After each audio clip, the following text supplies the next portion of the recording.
Hello everyone, कैसे हैं आप सब। मैं उम्मीद करता हूं कि आप सब बहुत अच्छे होंगे और इसी उम्मीद के साथ आज हम अपना नया लेक्चर स्टार्ट कर रहे हैं, जिसके अंदर आज हम ओवल्स के बारे में जानेंगे। जैसे कि लास्ट क्लास के अंदर हमने ओवल देखा था कि ओवल होता क्या है, उसकी स्ट्रक्चर के बारे में डिटेल में जाना। आज हम इस लेक्चर के अंदर ओवल्स के टाइप के बारे में जानेंगे।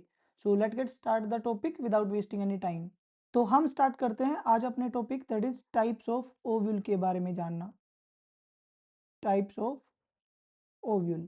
ये जो टाइप्स ऑफ ओव्यूल हम पढ़ने वाले हैं, ये हम पढ़ेंगे किसके भी आप पे, ये पढ़ेंगे हम position of micropyle to the funicles के according.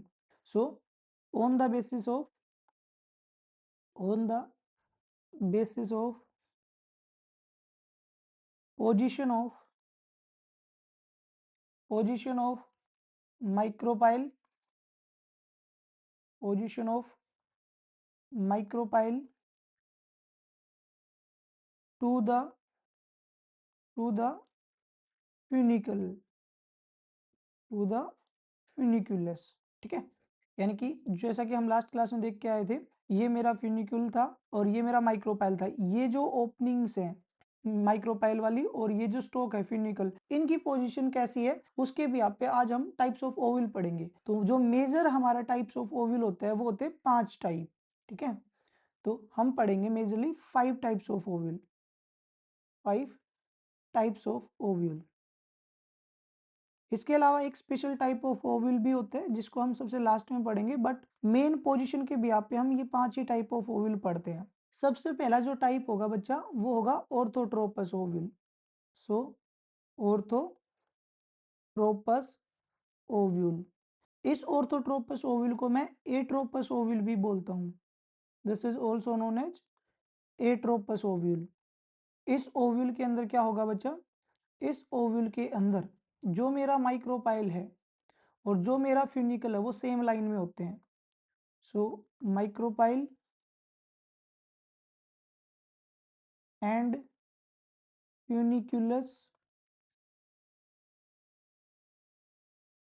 Is in one line is in one line. ये मेरे एक लाइन के अंदर होंगे।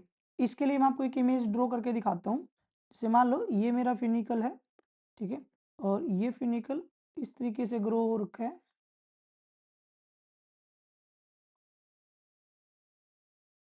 अब इसके अंदर देखो, यहाँ पे है मेरा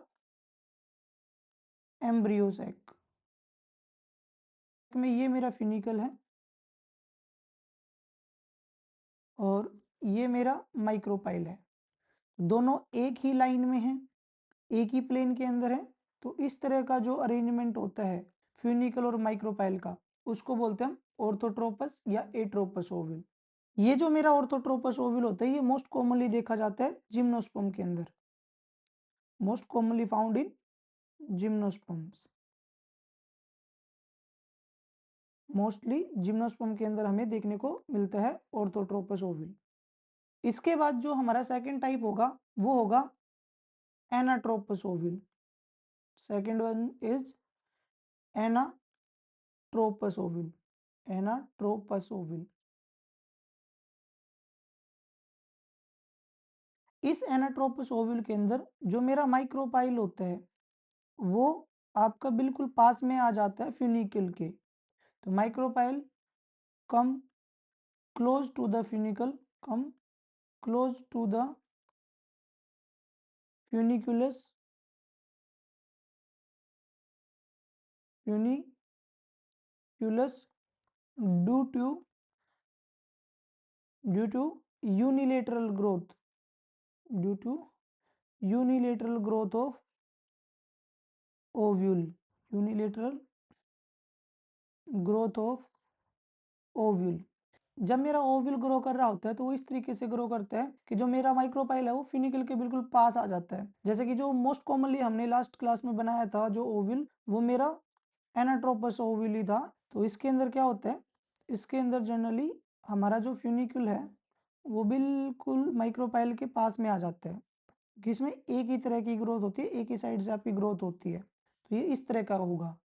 इसके अंदर ये हम इसका एम्ब्रियो सैक बना देते हैं। तो यहाँ पे ये इसका फ्यूनिकल है,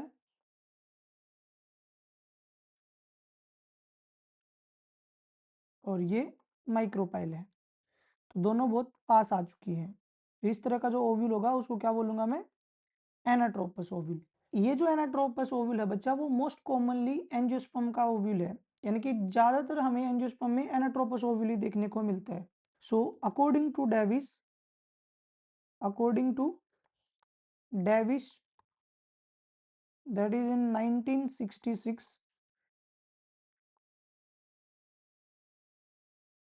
82% of angiosperm 82% of angiosperm have anatropous ovule. Angiospermic families have anatropous ovule, have anatropous ovule। तो जैसा कि हमने बात की कि जो जिम्नोस्पर्म होते हैं उसके अंदर ऑर्थोट्रोपस ओव्यूल होते हैं, और जो एंजियोस्पर्म होते हैं उसमें मोस्ट कॉमनली एनाट्रोपस ओव्यूल होते हैं। तो ये हमारे दो तरह के ओव्यूल कंप्लीट हुए। अब हम बात करते हैं third ovule, that is hemi anatropous ovule. Hemi anatropous ovule. इस ओव्यूल के अंदर नाम से पता लग रहा है कि ये हेमी एनाट्रोपस होगा। हेमी मतलब होता है वैसे हाफ, कि जैसा आपका एनाट्रोपस ओव्यूल था उसका कुछ हाफ होगा, तो हाफ जैसा तो ओव्यूल नहीं होगा, मतलब आधा तो नहीं हो सकता यहाँ पे। तो यहाँ पे कैसी अरेंजमेंट होती है, यहाँ पे जो मेरा ओव्यूल होगा वो फ्यूनिक्यूल्स के 90 डिग्री पे होगा। क्या होगा, वो फ्यूनिक्यूल्स के 90 डिग्री पे होगा।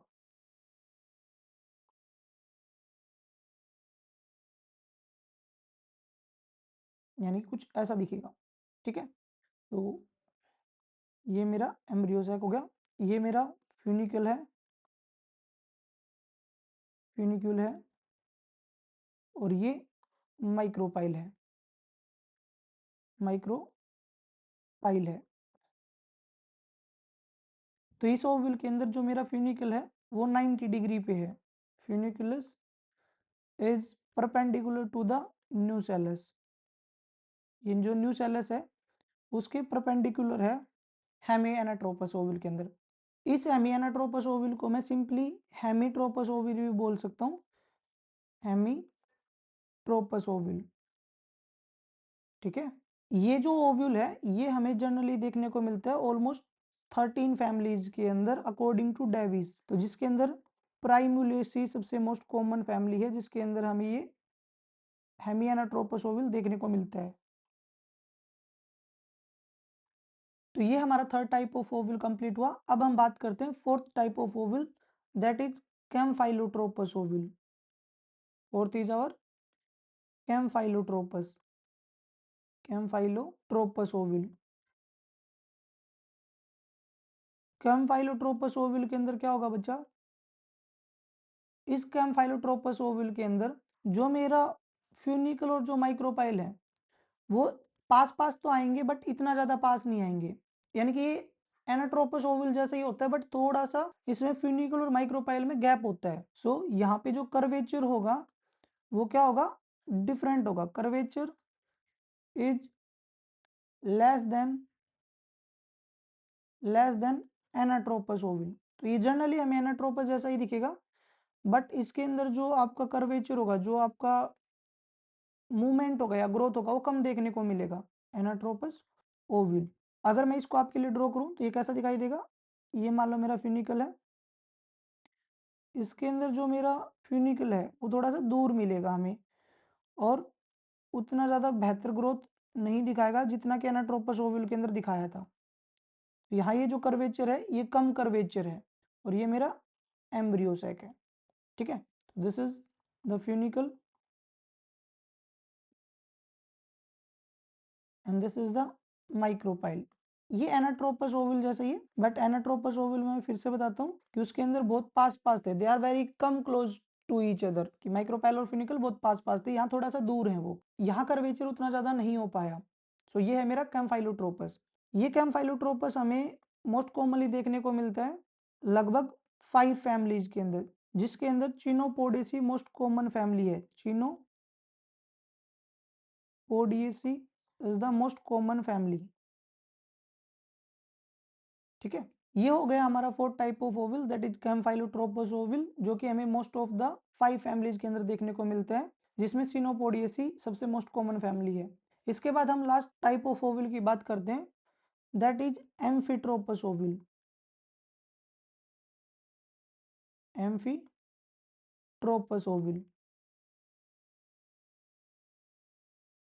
इस ओविल के अंदर हमारा जो न्यूसेलस होता है बच्चा, उसका भी क्या होता है, शेप चेंज हो जाता है और वो शेप हमारा हॉर्स शू शेप्ड हो जाता है। तो यहाँ पे हम लिख सकते हैं the curvature of ovule, curvature of ovule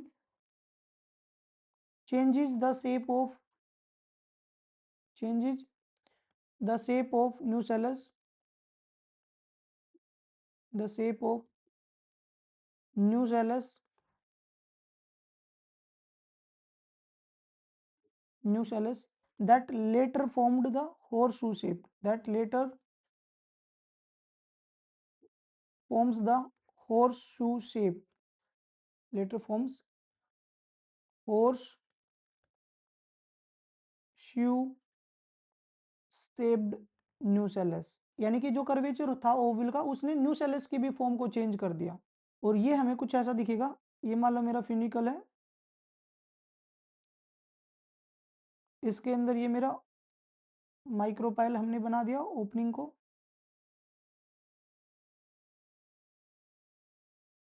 इसी कर्वेचर की वजह से हमारा जो न्यूसेलस था उसकी भी फॉर्म चेंज हो गई, और जिससे कि जो हमारा एम्ब्रियो सैक बना वो भी कैसा बना, आपका हॉर्स शू शेप्ड बना। तो यहाँ जो ये स्ट्रक्चर आपको देखने को मिलती है, that is horse shoe shaped. ये हमें हॉर्स शू शेप्ड देखने को मिलती है एम्ब्रियो सैक की, यानी कि एम्ब्रियो सैक न्यूसेलस से ही बना, तो न्यूसेलस की फॉर्म में चेंज आया तो हमारा एम्ब्रियो सैक भी चेंज हो गया। ठीक है, तो इस तरह के जो ओविल होंगे उसको बोलेंगे हम एम्फिट्रोपस ओविल। ये जो एम्फिट्रोपस ओविल होते हैं, ये अकॉर्डिंग टू डेविस हमें ऑलमोस्ट 4 ही फैमिली के अंदर देखने को मिलते हैं, जिसके अंदर मोस्ट कॉमन फैमिलीज रहेंगी Crossosomataceae. Crossosomataceae is the most common family. ये एग्जांपल्स अगर आपको याद नहीं रहते तो चलेगा, क्योंकि हमारा जो नीट है वो इन एग्जांपल से क्वेश्चन नहीं पूछता, लेकिन इसके अलावा अगर आप कोई भी एग्जाम देते हो तो आपको थोड़ा बहुत इनके बारे में पता होना चाहिए। अब जैसे कि मैंने आपसे कहा था कि ये हमारे 5 टाइप के ओविल होंगे, जिसके अंदर हमने सबसे पहले पढ़ा दैट इज ऑर्थोट्रोपस ओविल, जिसमें माइक्रोपाइल और फ्यूनिकल एक ही लाइन में थे। सेकंड हमने पढ़ा एनाट्रोपस ओविल, जिसके अंदर माइक्रोपाइल और फ्यूनिकल क्लोज आ गए थे। थर्ड हमने पढ़ा हेमी एनाट्रोपस ओविल या हेमीट्रोपस ओविल, जिसमें आपका माइक्रोपाइल और फ्यूनिकल या फिर जो न्यूसेलस था वो 90 डिग्री पे था। फोर्थ हमने पढ़ा कैम्फाइलोट्रोपस, कैम्फाइलोट्रोपस ओविल के अंदर जो कर्वेचर था वो थोड़ा सा कम था as compare to anatropous ovule. Last हमने पढ़ा एम्फिट्रोपस ओविल, जिसके अंदर हमारा न्यूसेलस का ही शेप चेंज हो गया ड्यू टू कर्वेचर की वजह से। अब इसके बाद हम लास्ट टाइप ऑफ ओविल पढ़ते हैं जो बहुत ही यूनिक है, जो आपको जनरली सिर्फ एक ही फैमिली के अंदर देखने को मिलता है, that is circinotropous ovule, that is circinotropous ovule. ठीक है, ये यूनिक इसलिए क्योंकि जनरली आपको नहीं देखने को मिलता है, ये मोस्ट कॉमनली हमें देखने को मिलता है कैक्टेसी फैमिली के अंदर, मोस्ट कॉमनली देखने को मिलेगा कैक्टेसी फैमिली के अंदर। इस सर्सिनोट्रोपस ओव्यूल के अंदर खास क्या रहता है, इसके अंदर हमारा जो ओव्यूल होता है या जो कर्वेचर होता है वो क्या करता है, आपका 360 डिग्री का रोटेशन लेता है। स्टार्टिंग में एनाट्रोपस ओव्यूल जैसा ही बनेगा, लेकिन उसमें क्या होता है, इसमें फ्यूनिकल एक्स्ट्रा ग्रोथ शो करती रहती है। इसमें क्या करती है, हमारी जो फ्यूनिकल है वो एक्स्ट्रा ग्रोथ करती है, जिससे क्या हो जाता है, हमारा जो ओव्यूल है वो ऐसा कुछ 360 डिग्री रोटेशन शो करता है। तो ये हमें कुछ ऐसा दिखाई देगा। तो पहले ये एनाट्रोपस ओवल जैसा ही था, बट अभी ये एक्स्ट्रा ग्रोथ शो किया, तो इस वजह से ये हमें अलग दिख रहा है। ठीक है, तो ये हमारा फ्यूनिक्यूल है और यहाँ पे ये माइक्रोपाइल है। तो ये स्पेशल है क्योंकि ये हमें एक ही फैमिली के अंदर देखने को मिलता है, दैट इज कैक्टेसी फैमिली के अंदर, और इसके अंदर जो रोटेशन है वो ऑलमोस्ट 360 डिग्री की हो जाती है। स्टार्टिंग में पहले ये एनाट्रोपस ओवल जैसा ही होता है। ठीक है, सो आज हमने ओविल के बारे में डिटेल में डिस्कस कर लिया, जिसमें हमने हर तरह के ओविल को स्टडी कर लिया। इससे ज्यादा जनरली आपको क्वेश्चन नहीं देखने को मिलेगा। Now I will see you in the next lecture, जिसके अंदर हम मेगास्पोरोजेनेसिस को डिस्कस करेंगे। Till then be happy, stay safe and be kind to everyone. Thank you.